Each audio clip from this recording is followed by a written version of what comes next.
Alors,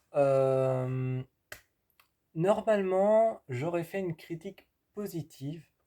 Normalement, j'aurais fait une critique positive sur ce film, mais, heu, mais là, franchement, je crois que la critique va être un peu courte et je crois que ce que je vais dire va peut-être être un peu mauvais. Ce que je vais dire, à partir de mon avis, évidemment, va être peut-être un peu mauvais et la critique va sûrement être un peu courte. Pourquoi? Parce qu'en fait, c'est un film que j'attendais avec beaucoup d'impatience et c'est un film d'un réalisateur que j'aime beaucoup. Mais le truc, c'est qu'il s'est énormément planté. Le truc, c'est qu'il s'est énormément planté. Le truc, c'est que son film, je le trouve mauvais. Je le trouve déjà vu. Je le trouve vu et revu. Je trouve qu'il n'y a rien d'intéressant. Et je trouve qu'il n'y a pas de nouveauté.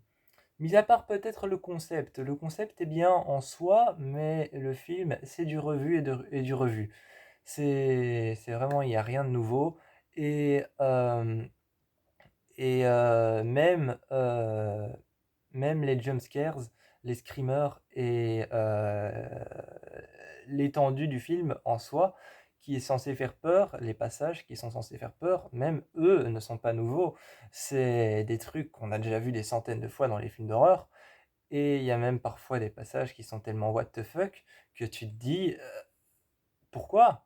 Tu te dis pourquoi faire quelque chose comme ça? Donc voilà, aujourd'hui je vais parler du film Thanksgiving, la semaine de l'horreur. Thanksgiving, la semaine de l'horreur, je vous avais dit que c'était pas un réalisateur que j'aime beaucoup. Donc,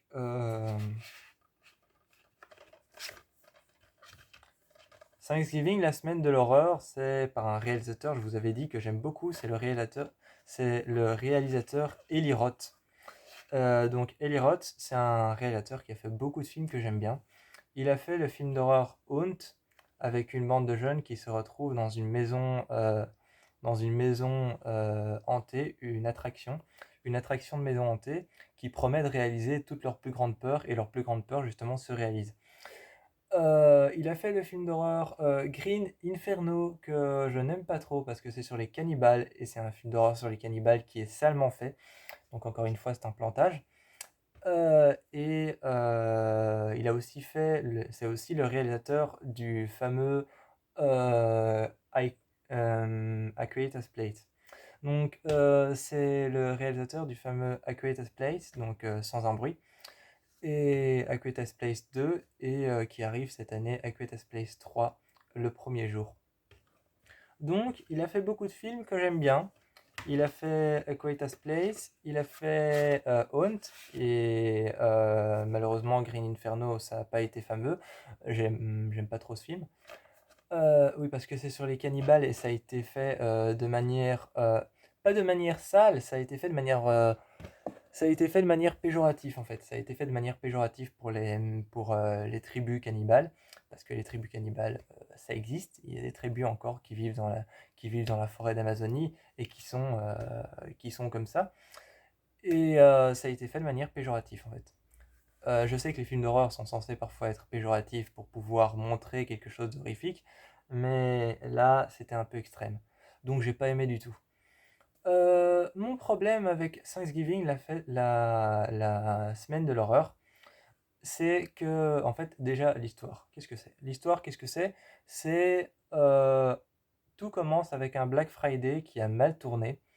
Donc, tout commence dans un magasin, dans une grande surface, avec un Black Friday qui a mal tourné, qui a viré à l'horreur et qui a choqué l'Amérique entière. Et de ce Black Friday, justement, après ce Black Friday, c'est la semaine de Thanksgiving. C'est la semaine de Thanksgiving où tout le monde commence à se préparer pour cette fête. Et le jour de cette fête, il y a un tueur en série qui s'apprête à reproduire un dîner de Thanksgiving avec de vraies personnes et avec les personnes qu'il traque, il compte les mettre autour de sa tare, autour de sa table, de sa tare. Excusez- Excusez-moi. Donc, avec les personnes qui traquent, il compte mettre les personnes qui traquent autour de sa table et le dîner de Thanksgiving, il compte aussi le préparer avec des personnes qu'il a traquées. Donc le film en soi est déjà vraiment dégoûtant. Le film en soi est déjà vraiment, vraiment très dégoûtant. Il est vraiment très... Voilà. Euh, J'ai pas beaucoup aimé Thanksgiving, la semaine de l'horreur. Déjà parce que le retournement de situation est complètement con. Déjà parce que le retournement de situation il est complètement con, il est débile. J'ai jamais vu un retournement de situation dans un film d'horreur aussi peu travaillé. Vraiment, j'ai jamais vu un retournement de situation aussi peu travaillé que ça. Et Thanksgiving, la semaine de l'horreur, n'a rien de nouveau, rien, rien, rien. On a le jumpscare de la fille qui hurle, qui court dans la rue avec le gars qui la poursuit à la hache comme ça. On a vraiment le jumpscare du gars qui poursuit une meuf avec une hache en main et tu l'entends hurler des cris qui sont pas très nets, donc tu comprends rien à ce qu'il dit et ça te fait peur parce que toi tu veux comprendre. Euh, T'as le jumpscare de la fille enfermée dans une maison, justement la maison du tueur en série et du tueur psychopathe. Et elle essaye de sortir, et à chaque fois qu'elle essaye de sortir, qu'elle se tourne vers une sortie, il est là avec sa hache et il attend. Le film n'a rien de nouveau en fait. En fait, on est juste sur un rassemblement de ce qui a déjà été fait autrefois. Et, euh, et voilà, donc c'est très difficile pour moi de vous parler de ce film parce que déjà il fait 1h47 si je me trompe pas, je crois qu'il fait 1h40, non 1h43, je crois qu'il fait 1h43. Et t'as des passages, parfois tu te demandes, mais par exemple le Black Friday au début qui a tourné à l'horreur, tu te dis mais comment est-ce que les gens en sont venus jusqu'à là? Parce que c'est quand même pas possible d'arriver à un point tel où tu tues des gens pour pouvoir acheter un écran plat. Je veux dire, c'est pas possible d'arriver à un point tel de tuer une personne ou de massacrer une personne à coups de caddie dans une grande surface simplement pour t'acheter un écran plat 40 pouces. Non, là c'est quand même un peu poussé. Et donc je veux dire, c'est quand même ça, c'est quand même du surjeu, du donc du surfait. Donc voilà, donc je trouve que ce film c'est vraiment du surjeu, du surfait et de la surproduction et du surtravail. Donc voilà. Euh, Il y a aussi un... On est censé être sur un tueur en série en fait qui a une hache et qui est censé te tuer à coups de hache et faire de toi quelque chose qu'on peut mettre sur la table de Thanksgiving, donc faire de toi quelque chose à manger. Il y a des passages qui font peur, mais qui sont tellement, tellement fous que finalement, ça fait plus rien en fait. Il y a un passage où une femme se fait attraper et elle se retrouve en PLS. Elle se retrouve en PLS, en position fétale sur une grosse assiette blanche, une vraie assiette, hein. Vraiment, elle se retrouve sur une grosse assiette blanche, une vraie assiette, et elle se retrouve en PLS, en position latérale de sécurité. Elle se retrouve comme ça sur cette assiette, et tu vois le tueur, en fait, il est en train de chanter et de tremper un pinceau de cuisine dans du beurre fondu qu'il étale sur sa victime. Non, non, là ça n'a plus de sens. Là, ça n'a plus de sens. Tu le vois en train de tremper du beurre fondu sur un pinceau qui va finalement étaler sur les jambes de sa victime. Et puis tu le vois allumer un four. Je ne sais pas ce que Eli Roth avait voulu vraiment faire, mais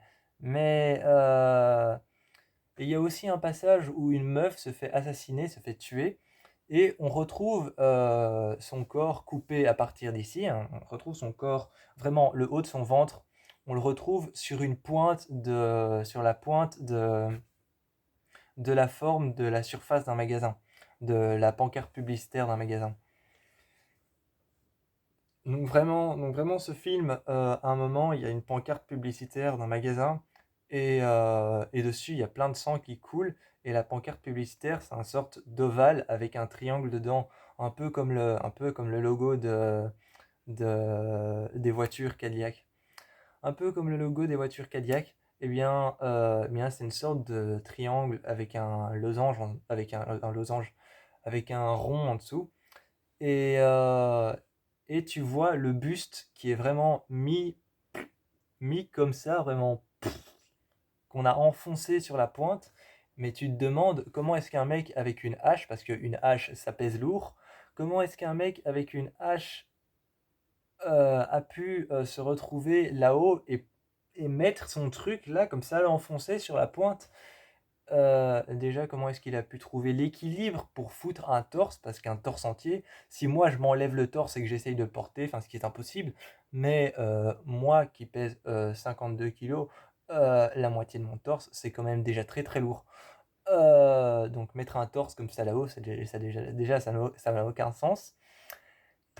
Et je suis désolé, mais la phrase, parce que tout film d'horreur qui se respecte a une phrase, euh, le film d'horreur de Lazarus Effect. Le film d'horreur de Lazarus Effect, c'est Evil Will Rise, qui veut dire le mal augmente, ou alors le mal grandit. Décharné, c'est une fois mis à nu, il dévorera votre âme. Euh, on a Wedding Nightmare, c'est avant de dire oui, choisissez bien. Il y en a plein d'autres comme ça. Donc, il y en a, tout film d'horreur en fait a une phrase marketing. Là, je suis désolé, mais la phrase de ce film est complètement nulle. La phrase de ce film est complètement nulle. La phrase marketing de Thanksgiving, la semaine de l'horreur, c'est la suivante. C'est il ne restera plus aucun reste. Enfin, il n'y aura plus de reste, c'est ça. Et donc, un moment, c'est à la toute fin du film, tu vois que t'as eu le retournement de situation, que je dirai après, qui est complètement raté. Tu le vois lever sa hache en l'air, comme ça, et courir après tout le monde. Et il lève sa hache au-dessus de lui, et il dit, il n'y aura plus aucun reste. C'est complètement stupide, parce que déjà, tout ce qu'il cherche déjà, c'est tuer. Tout ce qu'il cherche, c'est tuer. Et il lève sa hache et il dit il n'y aura plus aucun reste. Alors que sur le côté, tout le monde était occupé à préparer une bombe artificielle, quoi. Sur le côté, tout le monde était déjà occupé à préparer avec un mini détonateur, avec un petit boîtier électrique et avec une bouteille remplie d'essence et un chauffe-eau à gaz. Tout le monde était en train de se regrouper pour fabriquer cette bombe. Lui, rien à foutre, il se met juste à côté, à 3 mètres, à quelques mètres, et il dit il n'y aura plus aucun reste en levant sa hache. T'es censé être le tueur, t'es censé être le tueur, l'assassin du film. T'es censé être celui qui voit tout, qui sait tout, qui contrôle le film. Et t'es censé être celui qui voit complètement tout. Et là, t'es à 3 mètres d'une bombe artificielle fabriquée avec de l'essence, un chauffe-eau à gaz et un petit boîtier électrique. Et tu le vois même pas, et tu vois même pas qu'ils sont occupés de se regrouper pour le faire. Et tu dis, il n'y a plus aucun reste en levant ta hache comme un con. Et 5 minutes après, ils engagent le truc et t'as tout qui explose. Déjà, les victimes, là, dans ce passage-là, les victimes sont un peu cons parce que, quand même, ils engagent la bombe quand ils sont encore dans le truc. Ils engagent la bombe quand ils sont encore dans l'arrière du magasin. Ils ont de quoi se faire exploser avec lui. Euh, et donc, mais voilà, la fin du film se termine sur ça. À la fin, elle se retrouve au commissariat avec un policier qu'elle pense être gentil, et, euh, et elle regarde les chaussures du policier et elle se rend compte que les chaussures sont les mêmes que celui du tueur. Après, elle regarde le policier différemment, et là, t'as le déclic, il commence à avancer avec une démarche de serial killer, donc un peu les épaules relevées, le buste relevé, et il avance très lentement vers elle. Et là, tu as compris simplement, parce que simplement en regardant ses chaussures, elle a compris que c'était lui. C'est quand même la fin. la plus pourrie et la plus ratée du monde. Enfin, il a quand même essayé de jouer sur le flic méchant gentil et le flic déchu.